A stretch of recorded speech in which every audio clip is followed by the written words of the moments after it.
பரம்பரை அரமண ஜோசியர் பரம்பரை சேர்ந்தவன். அஸ்ட்ராலஜிங்கிறது ஒரு one of science, mathematics science. So அது சம்பந்தமாக ரொம்ப நாளாக இது இந்த மாதிரி நகைச்சுவை கலந்த ஜனரஞ்சகமாக மக்களுக்கு ஈஸியாக போய் சேர்கிற அளவுக்கு ஒரு படம் எடுக்கணும்னு ஆசைப்பட்டேன். செல்வத்துக்கிட்டையும் பேசினேன், வினோத்துக்கிட்டையும் பேசினேன். அதனால் ஏற்பட்ட சில கோட்பாடுகள் தான் இந்த லேனாங்கிற விஷயம். அஸ்ட்ரோங்கிறது ஜோதிஷம், லேனாங்கிறது என்னுடைய பேர். அதை ரெண்டையும் சேர்த்து லேனா அப்படின்னு சொன்னதே செல்வந்தான். செல்வா எனக்கு பிள்ளை மாதிரி. அதனால் இது ஜனரஞ்சகமாக இருக்கணும், நகைச்சுவையாக இருக்கணும், எல்லார் கருத்துக்கு சேரணும். நான் இன்னொன்று சொல்கிறேன், என் கடமையெல்லாம் நான் முடிச்சிட்டேன். காரணம் என் பேரன்கள். ஸோ அவங்களுக்கெல்லாம் கடமையை முடிச்சிட்டேன். சாரி, சம்பாதிக்கிறது பூரா நலிந்த கலைஞர்களுக்கும் நலிவுற்ற குடும்பங்களுக்கும் திருப்பணி அன்னதானத்துக்கு போய் சேரணும். அந்த நோக்கத்தோடு எடுக்கிற படம். அனைத்து கலைஞர்களும் ஒத்துழைப்பு கொடுக்கணும். சாரி,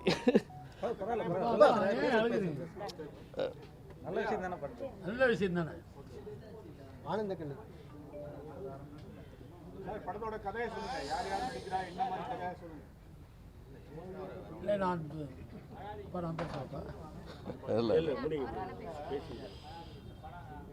இந்த படத்தில் நடிக்கிறது முக்கியமாக பாவா பேரும் என் பேரும் ஒன்று. ஆமாம், அவர் நான் சீனியர் லக்ஷ்மணன், அவர் ஜூனியர் லக்ஷ்மணன். ஸோ அதனால் பாவா, நான், கஞ்சா கருப்பு ஏற்கனவே நான் திருப்பணி விஷயத்தில் எங்களுக்கு 2 பேருக்கும் அறிமுகம் இருக்குது. சிவகங்கை மாவட்டத்தில் திருப்பணி பண்ணாப்புல அதுக்கு என்னால் முடிஞ்சு செஞ்சேன். நான் கஞ்சா கருப்புக்கு எனக்கு அறிமுகம் இருக்குது. ஸோ இப்படி அடுத்தடுத்து பவர் சீனிவாசன் கடைசியில் பார்த்தா எனக்கு என் வீட்டுக்கு பக்கத்துலேயே இருக்கிறவராகவும் என் கிளாஸ்மேட்டாகவும் போயிட்டார். ஸோ பவர் ஸ்டார் சீனிவாசன் மற்றும் தெனாலி, ராஜாதி ராஜா, சின்ராஜு, ஐயா இல்லை இந்த அவர் இமாமான அண்ணாச்சி, இப்படி சக கலைஞரோடு சேர்ந்து இந்த படத்தை இது இல்லை அந்த இந்த பி ஸ்டீபன் சொன்னீங்களே இந்த பொண்ணு,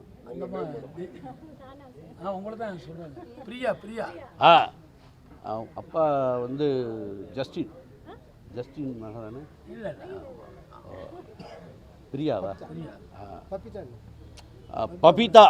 பபிதா என்ற பிரியா, அவங்க இப்படி கலைஞர்களோடு சேர்ந்து உருவாக்கப்படக்கூடிய ஒரு திரைப்படம். இதுக்கு எல்லாருடைய கலைஞர்களுடைய ஒத்துழைப்பு வேணும். இந்த கதையோட கரு என்னன்னு கேட்டிங்கன்னா, ஒரு ஜோதிஷத்தில் வளர்ந்தவர்கள், ஒரு ஜோதிஷத்தில் பேச்சை கேட்காம தாழ்ந்தவர்கள், அகம்பாவத்தினால் கெட்டவர்கள், இவர்களை திருத்தி அமைக்கும் கதைதான் உட்கரு. உதாரணம், எம்ஜி ராமச்சந்திரன்கிற பேரை எம்ஜிஆர் அப்படின்னு சொன்னதுனால தான் ஓஹோன்னு வந்தார். ஸோ ஒன் ஆஃப் சயின்ஸ் அந்த ஆறுங்கிற லெட்டர்ஸு தூக்கி கொடுத்தது. அடுத்து ஜெயலலிதா, அந்த ஏ மட்டும் இருந்ததை டபுள் ஏ போட சொன்னதுனால தான் அந்த அம்மாவுக்கு கடைசி வரைக்கும் புகழ். அடுத்து டி ராஜேந்தர், இப்படி அந்த ஏ சவுண்டு. ஸோ அது நியூமராலஜி, அஸ்ட்ராலஜி, நியூமராலஜி எத்தனையோ இருந்தாலும், ஆனால் basically only astro, one of science. அதை உட்கருத்தாக வச்சு மக்கள்கிட்ட போய் சேரணும், மக்கள் அதை அனுபவிக்கணும். இப்படி ஒரு ஜனரஞ்சகமான படம் இது வரைக்கும் வரல அப்படிங்கிற மாதிரி பேர் எடுக்கணும்னு என்னுடைய ஆசையும் தெரிவித்து அனைத்து கலைஞருடைய ஒத்தாசையும் எனக்கு கிடைக்கணும்னு வேண்டிக்கிட்டு இன்றைக்கி தைப்பூச திருநாளில் முருகன் அருளால் எல்லா கலைஞர்களும் வளமாக இருக்கணும்னு நான் வாழ்த்தி விடைபெறுகிறேன். அடுத்து செல்வம் பேசுவார். அன்புமிக்க பத்திரிகையாளர்களே, சினிமாவுக்கு வயது இல்லைன்பாங்க. அந்த அடிப்படையில் இந்த ஐயாவோட வயது 72. இவர் யாருன்னு கேட்டிங்கன்னா சினிமாவுக்கு நெருக்கமானவர் தான். கே பாலச்சந்தர் இந்த குரூப்பில் அனந்த்னு கேள்விப்பட்டிருப்பேன். பெரிய ரைட்டர் அனந்தோட சிஷியன்தான் இவர். அதோடு இல்லாமல் வித்வான் வே லட்சுமணன், பெரிய ஜோதிடர். வித்வான் வே லட்சுமணன் யாருன்னு கேட்டிங்கன்னா எம்ஜிஆரை வச்சு அந்த நேரத்தில் படம் எடுத்த மிகப்பெரிய தயாரிப்பாளர். அவர் வந்து ஜோதிடத்தில் எம்ஜிஆருங்கிற பேரை மாற்றினதே அவர் தான். அவரோட சிஷியன்தான் இவர் வேறு யாரும் கிடையாது. மதுரையில் எப்படி லேனா தமிழ்வாணனுக்கு ஒரு தொப்பியும் கண்ணாடியும் போட்டோம்னா அவர் வீட்டுக்கு அட்ரஸ் போயிடும், அதே மாதிரி மதுரையை பொறுத்த மட்டுக்கும் ஆஸ்ட்ரோ லேனான்னு போட்டிங்கன்னா அவர் வீட்டுக்கோ அவர் ஆஃபீஸ்க்கோ கடுதாசி போய் சேர்ந்துடும். அந்தளவுக்கு ஜோதிடத்தில் நல்ல பேர் புகழ் வாங்கினவர். இவரோட ஆசை தன்னுடைய 72வது வயசில் அவரோட கட்டத்தை அவரே பார்த்துருக்காரு. சினிமாவில் தான் ஜொலிக்கணும்னு இருக்கிறனால சினிமாவை தேடி வந்தார். அவரே ஒரு நல்ல கதை சொன்னார். அதாவது ஜோதிடம் பார்க்க வரவங்க வெவ்வேறு கோணத்தில் வருவாங்க.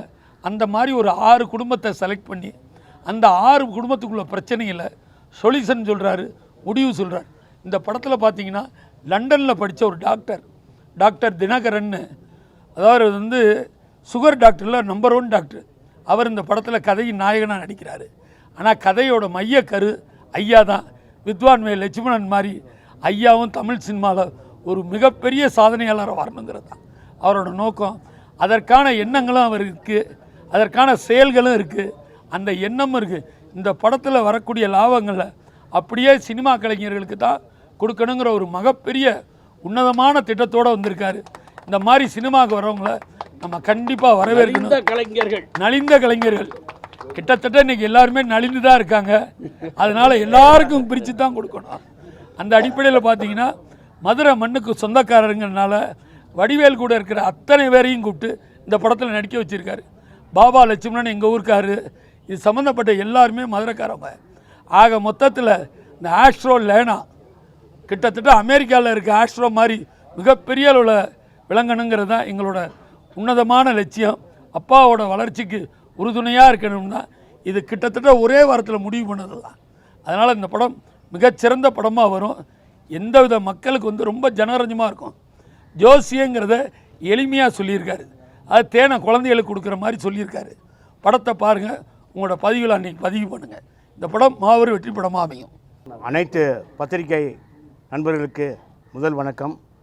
ஒரு சின்ன படத்துக்கு இவ்வளோ பத்திரிகைக்காரங்களாம் வந்திருக்கிறது ரொம்ப சந்தோஷமாக இருக்குது.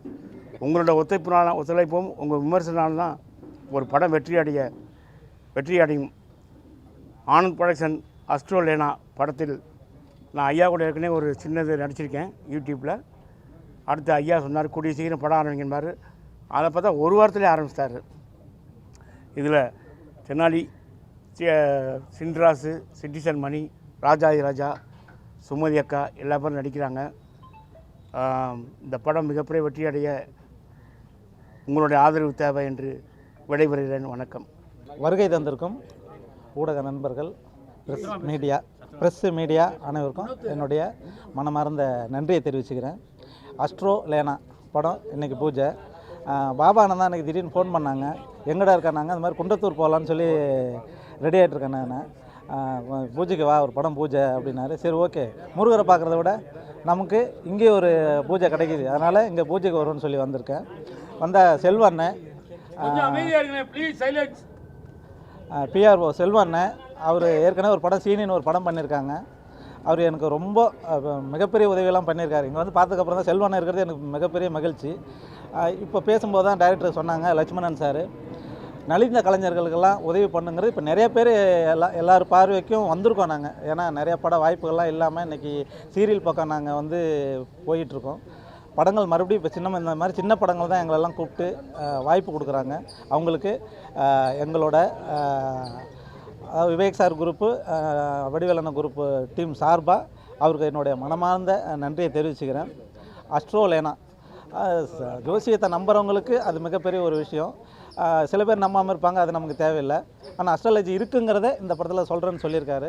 அப்படி சொன்னால் நம்பாதவங்களும் இதை பார்த்து தெரிஞ்சுக்கிறதுக்கு ஒரு வசதியாக இருக்கும். என்னுடைய வாழ்த்துக்கள். இந்த படம் சிறப்பாக வரணும். அவருடைய எண்ணங்கள் பலிக்கணும். அதை நீங்கள்லாம் படம் வரும்போது முடிஞ்ச வரைக்கும் மக்கள்கிட்ட சேர பாருங்கள். நன்றி, வணக்கம். பத்திரிகை நண்பர்கள் அனைவருக்கும் பணிவான வணக்கங்கள். பத்திரிக்கைங்கிறது மிகப்பெரியது. ஏன்னா ஒரு மனிதனுக்கு எப்படி முதுகெலும்போ அது மாதிரி தான் பத்திரிக்கை. உலகம் முழுவதும் போகிறது பத்திரிக்கை நிருபர்கள் தான். பத்திரிக்கை இல்லைன்னா எதுவுமே கிடையாது. ஒரு படம் இன்றைக்கி படம் பண்ணுறாங்கன்னா அந்த பத்திரிக்கை தான் வந்து எல்லாத்தையும் பெருசு பண்ணி அவங்க இந்த படத்தை ஃபோக்கஸ் பண்ணுறது அவங்க தான், அவங்க கையில் தான் இருக்குது. ஐயா வந்து ஹீரோ இந்த படத்தை நடிக்கிறோன்னு சொல்லும்போது லட்சுமணபாபு எனக்கு காலைல ஃபோன் பண்ணி உடனே வாங்கினார். எல்லாமே இப்போ நடித்த நண்பர்கள் எல்லாமே எங்கள் வடிவேலண்ணா குரூப்பு, விவேகானந்த குரூப்பு, எங்கள் அண்ணன் லட்சுமண பாபா தான் நாங்கள் கூட எப்போவுமே இருக்கிறவங்க. அவர் மனிதனை உள்ளவர். அவர் ஃபோன் பண்ணார், என்ன வந்துடுங்க இப்போ பூஜைக்குனார். உடனே நான் வந்துடுறேன். அவர் வேலையை போனேன், உடனே ஆரம்பினேன். இன்றைக்கி இந்த காலகட்டங்கள் வந்து படம் எடுத்து படம் ரிலீஸ் பண்ணி மிகப்பெரிய சேலஞ்சு. ஆனால் நீங்கள் ஹீரோ படம் நடிக்குங்கிறது மிகப்பெரிய சேலஞ்சு. இந்த படம் வந்து மிகப்பெரிய வெற்றி அடையணும்னு நான் வேண்டிக்கிறேன். இந்த படம் வந்து ஏன்னா அங்கே நடிக்கிற இது நம்ம அண்ணன் லட்சுமண பாபாவுக்கு சொல்லணும்னு அவசியம் கிடையாது. அவரெல்லாம் மேனேஜராக இருந்து மிகப்பெரிய சூப்பர் குட் ஆஃபீஸில் இருந்தவர். அவர் தான் எல்லாமே. நாங்கள் எல்லாம் ஃபோன் பண்ணால் உடனே வந்துடுவோம். அந்த மாதிரி சூழ்நிலையில் அண்ணன் உங்களை பாராட்டுறேன், ரொம்ப ரொம்ப பாராட்டுறேன். ரொம்ப சந்தோஷமான விஷயம். படத்தில் நடிக்கிற ஆர்டிஸ்ட் நாங்கள் எல்லாருமே எப்போவுமே ஒத்துழைப்பு. இப்போ எங்கள் அண்ணன் பாபான்னு சொல்லிட்டா போதும், ஓடி வந்துடுவோம் எங்கே இருந்தாலும். அண்ணன் விவேக் சார், அண்ணன் குரூப்பு, அண்ணன் வடிவேல் 2 பேரும் நாங்கள் ஒன்றா நடிக்கிறவங்க தான். நாங்கள் இருக்கிறனால ஒன்றும் காலையில் இதுக்கு முக்கியமாக இருக்கிற தயாரிப்பாளர், இயக்குனர், பத்திரிகை நிறுவனர் அனைவருக்கும் பணிவான வணக்கத்தை தெரிவித்துக் கொள்கிறேன். உங்கள் சிட்டிசமணி. நன்றி, வணக்கம். பட பூஜையில் அஸ்ட்ராலேனா டைரக்டர் லட்சுமணன், எங்கள் பாபா சூப்பர் குட்டு பாபா லட்சுமணன் அவர் தான் எனக்கு அழைப்பு கொடுத்தாரு. நம்ம செல்வன் சார் மற்றும் அனைத்து என்னுடைய நண்பர்கள், கலைஞர்கள். பத்திரிக்கை தான் அந்த உலகமே. இது எல்லாமே கொண்டு போகிறது. சின்ன படமாக இருக்கட்டும், பெரிய படமாக இருக்கட்டும், அது நல்ல கதை அம்சமாக உள்ள படங்களாக இருந்துச்சுன்னா அது வேறு லெவலில் பெரிய ஹிட் ஆகிடும். சிறிய படங்களுக்கும் அது நல்ல முக்கியத்துவம் கொடுத்து அதை வந்து நல்ல பிரபலமாக கொண்டு போகிறது பத்திரிக்கைங்க தான், அதாவது மீடியாக்கள் தான். உங்கள் அனைவருக்கும் நன்றி. ஜனனின் கலைஞன் விவேக் ஒரு காலத்தில் டாப்பில் மிகப்பெரிய டாப்பில் இருக்கும்போது அவர் கூட சிறிய வேடங்கள் அடித்து நிறைய படங்கள் எங்களுக்கு வாய்ப்பு கொடுத்தாரு. அது மட்டும் இல்லை, என்னுடைய பிள்ளைகள்லாம் வந்து அதாவது படிக்க வச்சார். அந்த அளவுக்கு நாங்கள் வளர்ந்தோம். இப்போ அவர் இல்லாத நேரத்தில் எங்களுக்கு பட வாய்ப்புகள்லாம் இல்லை. இந்த மாதிரி சிறிய படங்கள் தான் எங்களுக்கு வந்து எங்களை வந்து காப்பாற்று, எங்கள் குடும்பத்தை வந்து காப்பாற்று, எங்கள் பிள்ளைங்கள் படிப்புக்கு, எங்கள் அன்றாட தேவைக்கு எல்லாம் உதவியாக இருக்குது. இதில் எங்கள் கலைஞர்கள் எங்களுக்குள்ளேயே ஒருத்தருக்கு ஒருத்தரை நாங்கள் நடிக்கிற படங்கள்லாம் வந்து ஒருத்தருக்கு ஒருத்தர் பூஜையோ, படம் ஷூட்டிங்கோ, சீரியலோ, ஒரு ப்ரோக்ராமோ எங்களுக்குள்ளேயே வந்து நாங்களே பகிர்ந்து ஒருத்தர் நாங்கள் போகிற ஃபங்க்ஷனில் ஒரு படங்களாக இருக்கட்டும், ஷூட்டிங்காக இருக்கட்டும், எல்லாத்துக்குமே நாங்களே வந்து பகிர்ந்து எல்லாரையும் வந்து சேர்ந்து நாங்கள் பண்ணுறோம். அந்த மாதிரி ஐயா டைரக்டர் லட்சுமணன் ஐயா அவர்கள் இந்த நலிந்த கலைஞர்களுக்கு எல்லாருக்கும் இந்த படத்தை மூலிமா வாய்ப்பும் கொடுத்து அவங்களுக்கு நல்ல ஒரு உதவி பண்ணுற நல்ல மனசோட இந்த கதை அம்சம் நல்லா சிறந்து நல்ல மாபெரும் வெற்றி, இந்த படம் நல்லா சிறப்பாக எடுத்து மாபெரும் வெற்றி அடைன்னு எல்லா வல்ல இறைவனை வேண்டி வணங்குகிறேன். வணக்கம். வணக்கம். பத்திரிகையாளர்கள் நீங்கள் உங்களால் தான் நாங்கள் வந்து வெளி உலகுக்கு தெரிய முடியும். நீங்கள் எல்லோரும் எங்களுக்கு வந்தது ரொம்ப சந்தோஷம். Producer sir, director sir Lakshmanan சாருக்கு ரொம்ப வணக்கம். லக்ஷ்மணன் சாருக்கு, எங்கள் நடிகர் மேனேஜர் லக்ஷ்மணன் சாருக்கு வணக்கம். சரி அண்ணன் வணக்கம். உங்களுக்கு வணக்கம். இவங்க எல்லாரோட தான் நாங்கள் இங்கே வந்து நிற்கிறோம். எங்களுக்கெல்லாம் ஒரு காலத்தில் ரொம்ப உதவியாக இருந்தது. நாங்கள் வந்து விவேக் சாரோட நிறைய படங்கள் நடிச்சிருக்கேன். சுவிட்சை போடாதன்னு சொல்லுவேன். ஃபேன் சுவிட்சை போடாரு விழுந்துடும், ஃபேன் கீழே வந்துடும். அதில் நான் தான் எலக்ட்ரிஷியனாக நடிச்சிருப்பேன். அதுக்கப்புறம் கேஎஸ் இன்டர்நேஷ்னல் அப்படின்ற படத்தில், கேஎஸ் வீராப்பு படத்தில் நடிச்சிருக்கிறேன். நானும் ஆமாம், இது மாதிரி காமெடியில் நான் நடிக்கிறேன். விவேக் சாரோட நடிச்சிருக்கேன். வடிவேலு கூட மாப்பிள்ளை வந்தாலும் இங்கே நம்ம அவர் கூட மாதிரி ரத்தம் கக்கி விழுந்துருவேன் தவசி படத்தில். இது மாதிரி நிறைய படங்கள் நடிச்சிருக்கிறேன். எங்களை மாதிரியான எங்களுக்கெல்லாம் வந்து ஒரு காலத்தில் ரொம்ப ரெண்டு கண்ணு மாதிரி இருந்தவர் விவேக் சாரும் வடிவேல் சாரும் இருந்தாங்க. அவங்களாம் எங்களுக்கெல்லாம் பல படங்களில் வாய்ப்பு கொடுத்துருந்தாங்க. ஆனால் இப்போ வந்து எங்களை மாதிரி இந்த ப்ரொடியூசருங்க தான் சின்ன சின்ன கம்பெனியில் சின்ன சின்ன வேஷங்கள் கொடுக்குறாங்க. அது மாதிரி எங்களுக்கு வந்து இருக்கக்கூடிய ஒரு பூஸ்ட்டே வந்து இந்த மாதிரி சின்ன கம்பெனிகள் தான். இந்த சின்ன கம்பெனிங்க எங்களை கூப்பிட்டு வாய்ப்பு கொடுத்ததுக்கு ரொம்ப நன்றி, ரொம்ப நன்றி. நாங்கள் எல்லோரும்னா இன்றைக்கி வந்து ரொம்ப ஒரு புனிதமான நாள், தைப்பூசம், முருகருக்கு ரொம்ப முகர்ந்த நாள். இந்த நாளில் இந்த நேரத்தில் எங்களுக்கு அரோகரா இந்த மேற்கொண்டு நம்பர் 4ல் ஆரம்பித்தாங்க அவங்க. அதை நான் ஏற்கனவே யூடியூப்பில் கொடுத்துருக்கேன். மாலை முரசில் ஒரு நிருபர் வந்து என்னை பேட்டி எடுத்தார் மதுரையில். அப்போ நான் சொன்னேன், ரொம்ப போராடி ஜெயிக்க முடியாது வரும், சாணக்கியத்தனமான ஆட்களை கையில் வச்சுக்கணும். அரசியலில் சாணக்கியத்தனங்கிறது வந்து எக்ஸ்பீரியன்ஸ். ஸோ அந்த எக்ஸ்பீரியன்ஸ் வந்து இப்போ செங்கோட்டை. ஸோ நெக்ஸ்ட்டு யார் சேர்ந்துருக்காங்கன்னு இன்னும் ஐடியா, நோ ஐடியா. இன்னும் எந்த கட்சி சேருங்கிறது இன்னும் ஐடியா. பட் அது போராடி ஜெயிக்கும். பட் எதிர்கட்சி தலைவராக வர்றதுக்கு வாய்ப்பு இருக்குது.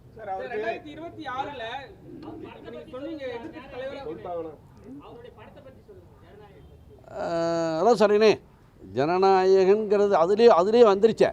ஜனம் என்றால் மனிதர்கள், நாயகன்கிறது அதுதான். ஸோ ஜனநாயகன்கிறது மக்களுக்காக அப்படிங்கிறதான் அந்த டாப்பிக்கில் இருக்கும் படம். நீங்கள் இன்னும் படம் வரல, அது தனிக்கு இல்லை, வரும் கண்டிப்பாக வரும் சார். அவருக்கு தொடர்ந்து கரூர் சம்பவம், சிபிஐ, ஜனநாயகம் நிறைய பிரச்சனையாக இருக்குது. என்ன ராசி, என்ன காரணம்? அதாவது சொன்னேனே, அவங்க ஆரம்பித்தது நம்பர் 4. நான் அன்றைக்கே பார்த்துட்டேன். அது அதான் சொன்னேன். இப்போ நியூமராலஜியில் எம்ஜிஆர் அந்த 6 லெட்டர்ஸ் தூக்கி விட்டுச்சு. இப்போ சொன்னார்ல தம்பி செல்வம், அது மாதிரி தான். அதான் 4ஆம் இடத்துல ராகு இருந்து அந்த ராகுனுடைய அம்சத்தில் இவங்க கட்சி ஆரம்பித்ததுனால சில போராட்டங்களை சந்தித்து லாஸ்ட்டில் ஜெயிக்கிறது. இது எம்ஜி ராமச்சந்திரனுக்கு வந்தது. 1977 கட்சியை விட்டு நீக்கிறாங்க. அந்த 77 அவர் எவ்வளோ போராடி இருப்பார் தெரியுமா உங்களுக்கு? உலகஞ்சுற்று வாலிபன் ஒரு படம், மேர் முத்து. அப்போ நான் புடவையை கட்டிக்கிறேன்னாரு. கடைசியில் படம் துணிஞ்சு வெளியே வந்துச்சு. மீனாட்சி தியேட்டரில் இஎம்ஜி சவுந்தரராஜன், எம்ஜிஆர் ரசிகர், அவர் போட்டார். எல்லோரும் புடவை அனுப்பிச்சாங்க மேயர் முத்துப்பிள்ளைக்கு. ஸோ அது மாதிரி தான் இந்த ஜனநாயகன். ஸோ போராடித்தான் வரணும் அப்படின்னு இருக்கு. அது தான் சொன்னேனே, எதிர்கட்சியாக வரலாமே தவிர சீட்டை சொல்ல முடியாது. தெரிஞ்சிச்சா? ஆனால் அதை சொன்னேனே, போராடி ஜெயிப்பான்னு தான் சொல்லியிருக்கேன். யார் கையில் இருக்குன்னு சொல்லியிருக்கேன். அரசியல் சாணக்கியனம் உள்ளவர்கள், அரசியல் சாணக்கியத்தனம் உள்ள கூட்டாளிகள், கூட்டு கட்சிகள் இருந்தால் வரலாம். ஒன்று. நெக்ஸ்ட்டு, இப்போ கூட்டாட்சி தான் அமையும். இல்லை, அவர் தனித்து நின்னாலுமே ஆட்சி கூட்டாட்சி தான். அவரை எதிர்கட்சியாக வர்றாரு, அவர் எப்படி கூட்டாட்சியாக பண்ண முடியும்? எதிர்கட்சியில் வரலாமே தவிர டைரக்ட் சிஎம்மாக வர முடியாது. அரசியலில் தான். ஸோ கூட்டாட்சி நடக்கும். அப்போ கூட்டணி கட்சி இருக்குல்ல, அது இந்த கூட்டணி கட்சியினுடைய வலிமையை பொறுத்து தானே சொல்ல முடியும். இன்னும் எதுவுமே கூட்டணி வந்து ஐசோலேஷனாவில் இருக்குது.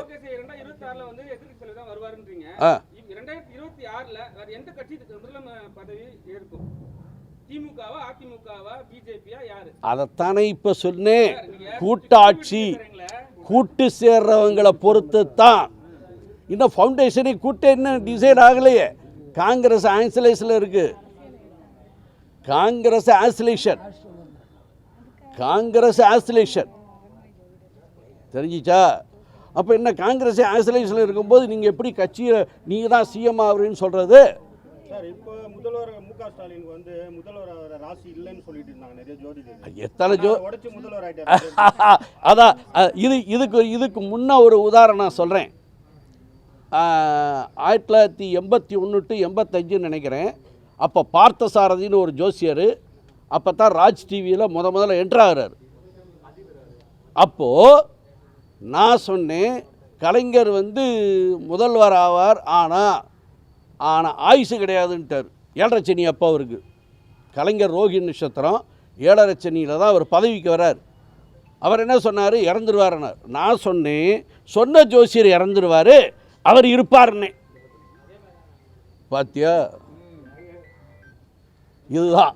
இதுக்கு நீங்கள் என்ன பதில் சொல்ல போகிறீங்க?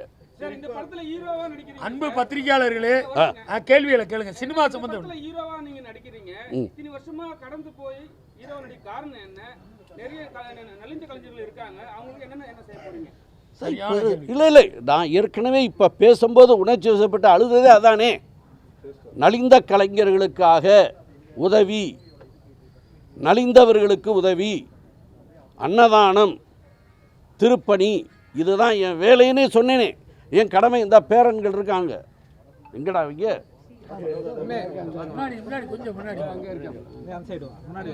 இந்த 2 பேரங்களுக்கும் ஃபங்க்ஷன் முடிச்சிட்டேன். ஸோ எனக்கு கடமை இல்லை. ஆஸ்தியா அந்தஸ்தா கொடுத்தாச்சு, கல்வியாகவும் கொடுத்தாச்சு. தெரிஞ்சிச்சா? இப்போ அமைச்சர் மூர்த்தி வந்தால் எங்களுக்கு நடத்தினார். நான் ஒரு பிராமணன், அவர் எப்படி வருவார் வைதிகமான கல்யாணத்துக்கு ஃபங்க்ஷனுக்கு? அவர் சொல்லியே வந்தார். பிஏவை கூப்பிட்டாரு, சசியை, ஏய் கோச்சவாய் கண்டிப்பாக போகணும்னு. அதேமாதிரி அமைச்சர் மூர்த்தி தலைமையில் தான் இவங்களுக்கு நான் உபநயனத்தை நடத்தினேன். ஊழல் கல்யாணம். தெரிஞ்சிச்சா? ஸோ கடமை முடிஞ்சிச்சு. இனிமேல் எனக்கு ஆஸ்தி அந்தஸ்து சேர்க்கணும் அவசியம் இல்லை. அன்னெசரி. சார், தமிழ் சினிமாவில் சிம்பு, விஷால், பிரிஷா, அதர்வான் நிறைய பேர் கல்யாணம் ஆகாம இருக்காங்க. என்ன பரிகாரம்? சரியான கேள்வி. அதை இப்போ யாரோ ஒரு கலைஞருக்கு சொன்னேன். இப்போ இந்த இங்கே வாங்க. இவர் நான் உட்கார்ந்த உடனே என்கிட்ட கேட்டார், என் பையனுக்கு மேரேஜ் நடக்கலைன்னாரு. உங்கள் பையன் ஜாதகத்தில் 2, 7, 8 இந்த இடங்களில் பாவக்கிரகம் இருந்துச்சுன்னா திருமணம் தாமதமாகும். ஆணாக இருந்தாலும் சரி, பொண்ணாக இருந்தாலும் சரின்னு சொன்னேன். ஸோ நீங்கள் கேட்ட கேள்வி அதுதான். அவங்க ஜாதகத்தில் பார்த்தீங்கன்னு வச்சுக்க, அம்ச இலக்கணத்தில் கோளாறு. அதாவது எல்லா ஜோசியர்களும் என்ன தவறு செய்கிறார்கள்னா, ராசி கட்டத்தை வச்சு முடிச்சிடறாங்க. சூட்சமம் நவாம்சம்தான். உதாரணத்துக்கு பவர் ஸ்டார் நேற்று அழைக்கிறதுக்கு போயிருந்தேன். அப்படி ஜாதகத்தை பார்த்தேன். ஏப்பா உனக்கு லவ் மேரேஜான்னு? அப்படின்னாரு. உனக்கு 3 பொண்ணான்னு? அப்படின்னாரு. கடைசியில் கேட்டேன், உன் வீடை நான் பார்த்தேன்.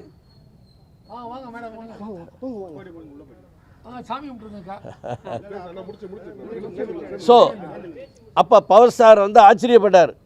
இதில் ஆச்சரியப்படுறதுக்கு ஒன்றும் கிடையாது, ஒன்லி மேத்தமெட்டிக்ஸ். அதான் நான் சொன்னேனே, astrology one of science, one of arts, one of mathematics science. இப்போ சொல்லுங்கள் உங்கள் கொஸ்டின். எனிவே, பரிகாரங்கிறது பார்த்தா தானே தெரியும். நாடியை பிடிக்காமல் பித்தமா சிலேத்துவமா இதான்னு சொல்ல முடியாத. துணை முதல்வர் உதயநிதி ஸ்டாலினோட அரசியல் அதான் சொன்னேன், அரசியல் என்பது கூட்டாட்சியாகத்தான் அமையும். 2026 எவ்வளோ துணை முதல்வர் அவர் அமைக்கிற கூட்டணி எவ்வளோ வலுவோ அதை வச்சு தான் நம்ம சொல்ல முடியும். இன்னும் கூட்டணி தம்பி ஜாதகம் பார்க்கலாம். படம் ஆரம்பிச்சிருக்காரு ஐயாவோட முதல். இல்லை, நீங்க எதை கேட்டாலும் நான் சலிக்காம பதில் சொல்றவன். அவர் அட்ரஸ் தர ஜாதகம் கேளுங்க, தமிழ்நாடை பத்தி கேளுங்க, இந்தியாவை பத்தி கேளுங்க.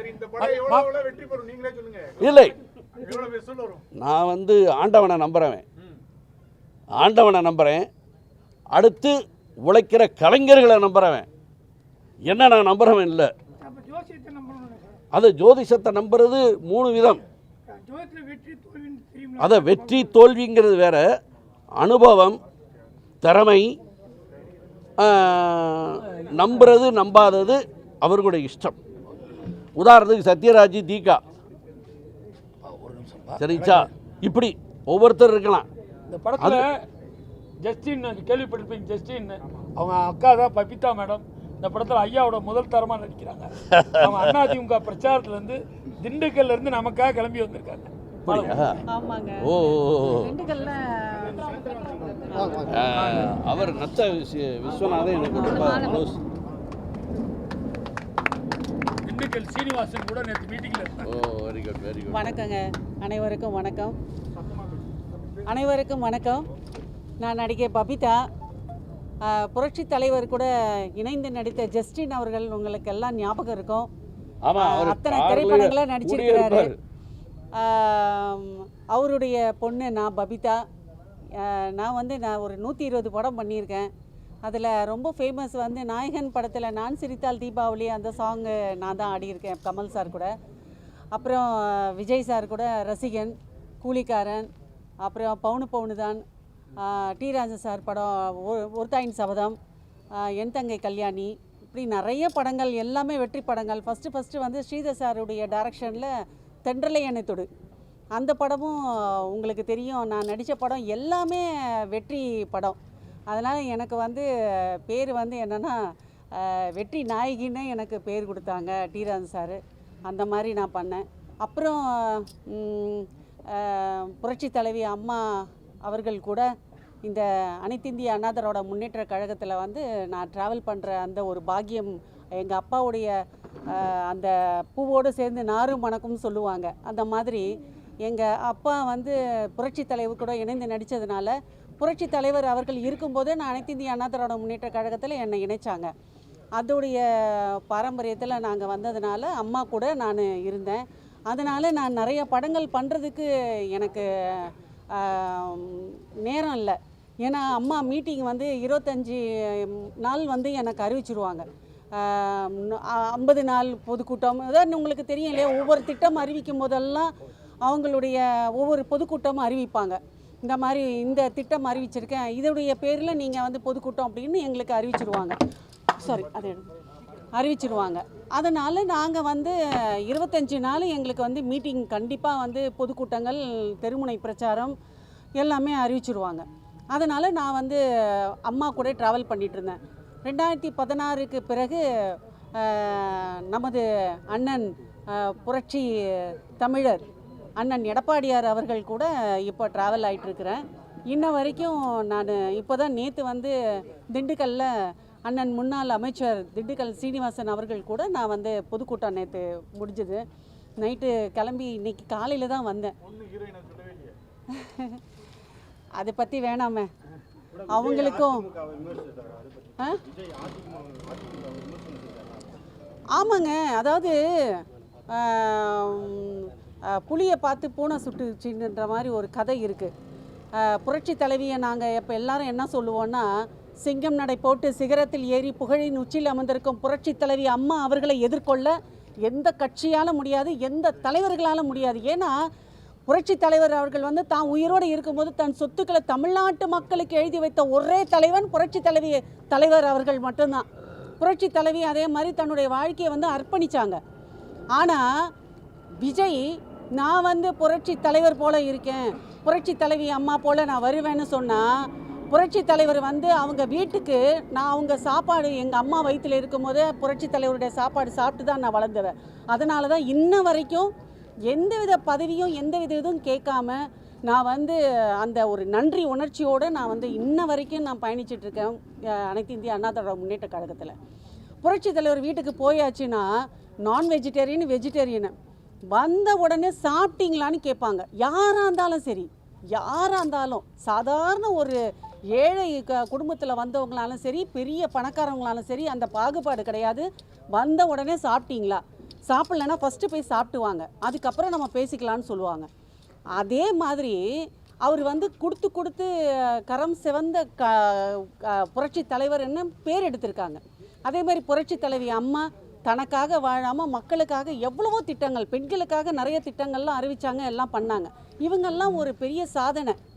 ஆனால் விஜய் கூட தான் நான் பண்ணியிருக்கேன், சாங்லாம் பண்ணியிருக்கேன், அவங்க அப்பா கூட ட்ராவல் ஆகியிருக்கேன். அவங்க அப்பாவும் நல்ல ஃப்ரெண்டு.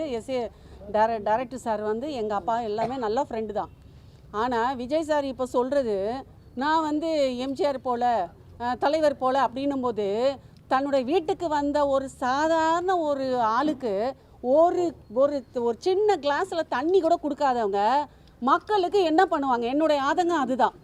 நீங்கள் வீட்டில் அவர் புரட்சி தலைவர் நம்ம அண்ணன் விஜயகாந்த் அவர்களை கூட எடுத்துக்கலாம். வீட்டுக்கு வந்தவங்களுக்கு சாப்பாடு கொடுக்காம அனுப்புனது கிடையாது. அதே போல் புரட்சி தலைவரும் அந்த மாதிரி தான். அவர் நடிக்கிற காலத்திலேருந்து அவர் வந்து அரசியலுக்கு வர்றதுக்கு முன்னாடியிலேருந்து சாப்பாடு கொடுக்குற அந்த ஒரு பாகுபாடு, அந்த ஒரு பண்பு இருக்குது. ஆனால் இதே விஜய் வீட்டில் ஒரு சாதாரண ஒரு ஆள் இப்போ ஒரு ரசிகர்களை போனாங்கன்னா பார்க்க முடியுமா? முடியாது. புரட்சி தலைவரை பார்க்க முடியும். நான் ஆக்ட் பண்ணுறேன்னு சொல்லிட்டு போய் நான் வந்து ஆசீர்வாதம் வாங்க போகும்போது தலைவர் எங்களை கூப்பிட்டு, எங்கள் அப்பாவை ரொம்ப பிடிக்கும், ஏன்னா உண்மையாக நேர்மையாக வாழ்ந்ததுனால எங்கள் அப்பாவை ரொம்ப பிடிக்கும், கூப்பிட்டு உட்கார வச்சு தலைவர் உட்கார்ற அந்த டைனிங் டேபிளில் நானும் உட்காந்து, எங்கள் அப்பாவும் உட்காந்து, ஜானகி அம்மா அவங்களும் முதலமைச்சர், முன்னாள் முதலமைச்சர் அவர்கள், அவங்க பரிமாறி நாங்கள்லாம் சாப்பிட்ருக்கோம்.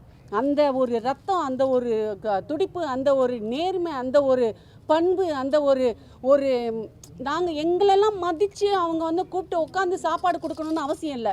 ஆனால் அங்கே எல்லாருக்குமே மதிப்புண்டு. ஒரு அதாவது மனிதர்களுக்கு வந்தவங்களுக்கெல்லாம் சாப்பாடு போட்டு அவங்கள பண்போடு பார்க்கக்கூடிய ஒரே தலைவர் நம்ம புரட்சி தலைவர். அவரை மாதிரிலாம் வரவே முடியாதுங்க, சத்தியமாக சொல்கிறேன்.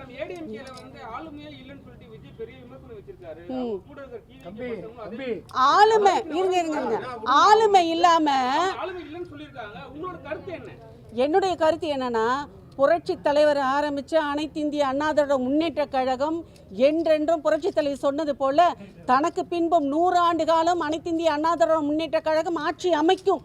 பாருங்க, இந்த வர்ற சட்டமன்ற தேர்தலில் கண்டிப்பாக ஆட்சி அமைக்கும். ஏன்னா நாங்கள்லாம் தேர்தல் பிரச்சாரம் தெருவாக நாங்கள் சுற்றி நாங்கள்லாம் உழைச்சிருக்கோம். நாங்கள் எத்தனை வருஷம் தெரியுமா? நான் வந்து கிட்டத்தட்ட ஒரு 30 வருஷமாக நான் வந்து அனைத்து இந்திய அண்ணா திராவிட முன்னேற்ற கழகத்தில் இருக்கேன்.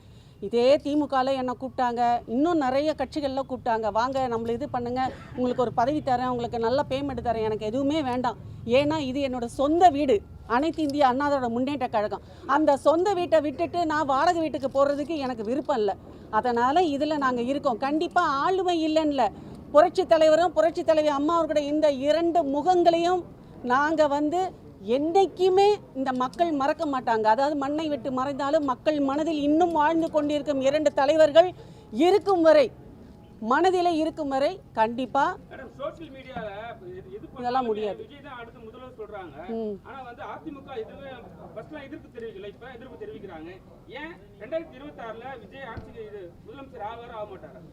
கண்டிப்பாக முடியாதுங்க. ஏன் தெரியுங்களா?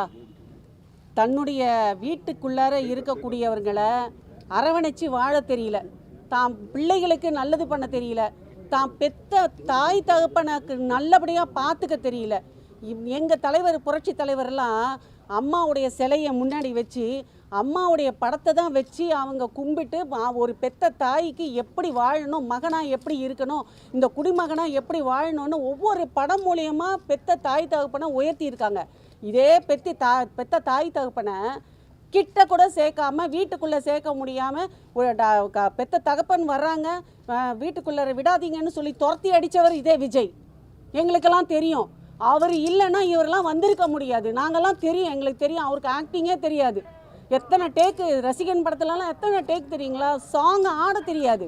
அவரை அப்படி வந்து பிடிச்சி அவரை வந்து வரவழைச்சி இவ்வளோ தூரம் அவர் பாடுபட்டு அவ்வளோ காசு செலவு பண்ணி எல்லாம் பண்ணி இந்த நிலவுக்கு கொண்டு வந்து அந்த ஒரு நன்றி உணர்ச்சி கூட இல்லாமல் வெளியில் தள்ளி விட்ட ஒரு மனுஷன்தான் விஜய். அப்படிப்பட்ட ஆள் என்னைக்குங்க வந்து தமிழ்நாட்டு மக்களுடைய மனசை வந்து புரிஞ்சிக்க முடியும்? என்னுடைய ஆதங்கம் அதுதான். பெத்த தாய் தகப்பனுடைய ஒரு அன்பு பாசம் தெரியாதவர், ஒரு பெத்த பொண்ணு பிள்ளைகளுடைய அன்பு பாசம் தெரியாதவர், கட்னம் பொண்டாட்டியுடைய அன்பு பாசம் தெரியாதவர் எப்படி வந்து தமிழ்நாட்டு மக்களுக்கு நல்லது பண்ணுவார்? இந்த வாய்ப்பை எனக்கு அளித்த மதுரை செல்வம் அண்ணா அவர்களுக்கு என்னோட மனமார்ந்த நன்றி அண்ணா. ஸோ இது வந்து ஜோதிடம், இந்த படம் வந்து ஒரு நல்ல ஒரு காமெடி ப்ளஸ் வந்து என்டர்டெயின்மெண்ட்டான ஒரு படம் அண்ணா. இதில் அது வெறும் காமெடி மட்டும் இல்லாமல் சில கருத்தும் மக்களுக்கு வந்து ஒரு விழிப்புணர்வும் நம்ம வந்து தரணும் அப்படிங்கிறது தான் எங்களோட ஆசை. ஸோ அதுக்கேற்ற மாதிரி தான் சிறப்பாக அமைச்சிருக்காங்க. இந்த படம் நான் வந்தால் ரொம்ப அருமையாகவும் இருக்கும், என்டர்டெயின்மெண்ட்டாக இருக்கும், அட் த சேம் டைம் மெசேஜும் இருக்கும். ஸோ இந்த வாய்ப்பை அளித்ததுக்கு மிகவும் நன்றி. தொலைக்காட்சி ஊடகங்களுக்கும் இங்கு கலந்து கொண்ட அனைத்து கலைஞர்களுக்கும் அரசியல் சார்ந்தவர்களுக்கும் செல்வத்தினுடைய முயற்சியினால், வினோத்தோட முயற்சியினால் அவ்வளோ வந்ததுனால உங்கள் எல்லாருக்கும் பாபா லக்ஷ்மணன் எல்லாருக்கும் என்னுடைய அன்பான வணக்கத்தை தெரிஞ்சுக்கிறேன். உங்களுடைய ஒத்துழைப்பு எல்லோருக்கும் கிடைக்கணும், எல்லா நாட்களும் நல்லா இருக்கணும். வாழ்க வளமுடன்.